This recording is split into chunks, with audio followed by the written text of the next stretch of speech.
11 days. That's how long I had to prove that 11 pieces of gym equipment I thought I owned outright weren't about to be taken by a company I'd never heard of. It started 3 months earlier, the night I decided a gym looked like the easiest business on earth. Every gym I ever walked into looked like the easiest business on earth. More people, more memberships, more money. That's what the listing said too. I wanted to know if that was actually true or if it was just a very good pitch. Where did 1,100 members go? What was the owner actually selling? And what was in that letter? Did I lose the equipment? Quick pause before the numbers get uncomfortable. I'm John. I run payroll for a living, not gyms. This channel is where I document what happens when I actually run the math on the businesses everyone assumes are easy. With my own money, no finance degree, no shortcuts. If you like watching decisions get made with real numbers instead of vibes, subscribing costs you nothing and helps this channel more than you'd think. Okay, back to the gym and that letter. I just closed out a slow, multi-year investment, and I wanted to see how fast the opposite kind of business could actually pay me back. A gym broker sent me a listing 3 days later. Ironclad Fitness, a mid-tier gym charging $59 a month, asking price built on 1,900 active members. Recurring revenue, no long build-up, cash flowing from month one, at least on the spreadsheet. The broker walked me through the numbers before I'd even seen the building. 11 years in business, a loyal client base, an owner ready to retire, and hand off something that basically ran itself. He used that phrase twice, ran itself, and I should have written it down as a warning instead of a selling point. I booked a walkthrough for a Tuesday at 7 p.m. Prime time, the broker said, and prime time is exactly what sold me for about 4 days. I walked in and every piece of equipment was occupied. Free weights, cardio floor, even the stretching mats. I did the math standing right there in the lobby. 1,900 members, $59, a room that looked exactly as full as the spreadsheet promised. I signed a letter of intent before I left the parking lot. Even walking out to my car, some part of me wondered why an owner ready to retire hadn't already fixed whatever was making him want out so badly. I didn't answer that question for myself yet. The broker gave me the membership roster. I didn't check the count. I checked the Keycard logs because a membership isn't revenue if nobody's using it to walk through the door. I asked the broker for a full export of the Keycard system, not just the membership spreadsheet, and it took him 3 days to send it, which in hindsight was its own kind of answer.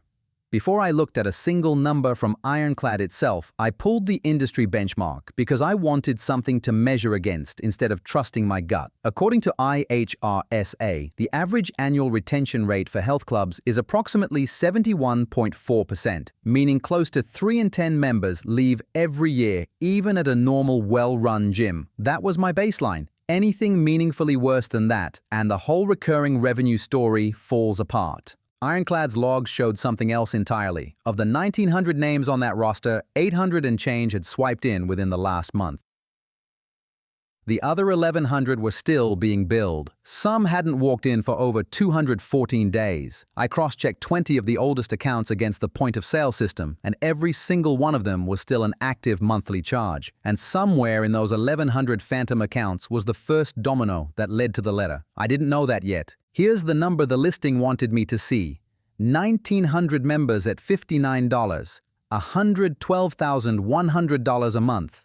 Here's the number the Keycard log actually supported. 800 active members, $47,200 a month. The other $65,000 was billing zombies. People who'd forgotten to cancel, counted as revenue until the day they finally disputed the charge with their bank. And that day always comes eventually. Most members don't notice a $59 line item for months. Then a bank statement gets a closer look, a dispute gets filed, and the revenue disappears in one chargeback instead of draining out slowly.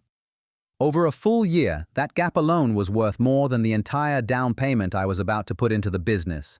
This wasn't a fitness business with a churn problem. It was a subscription business the previous owner had stopped running like one for so long that the gap between what the books said and what was actually happening had grown to more than half the listed revenue. So I almost walked away and called the whole category a trap. Then a fitness industry consultant I'd hired for one afternoon, someone who'd spent 12 years turning around underperforming clubs before members ever noticed anything had changed, told me a badly run gym isn't a bad asset. It's a mispriced one. Well-run gyms don't aim for zero churn, she said. They aim for 3 to 5% a month. and build the math around that number instead of ignoring it. The high-volume, low-cost gym model, the kind that charges under $30 a month and still turns a healthy profit, works precisely because it prices in the fact that a chunk of members will pay and never show up, instead of pretending otherwise. It's the same model that's let a handful of national low-cost chains sign up tens of millions of members between them without collapsing under churn, because the pricing already assumes a large share of those members will barely use the place. Personal training and add-on services routinely make up close to a third of a healthy gym's revenue,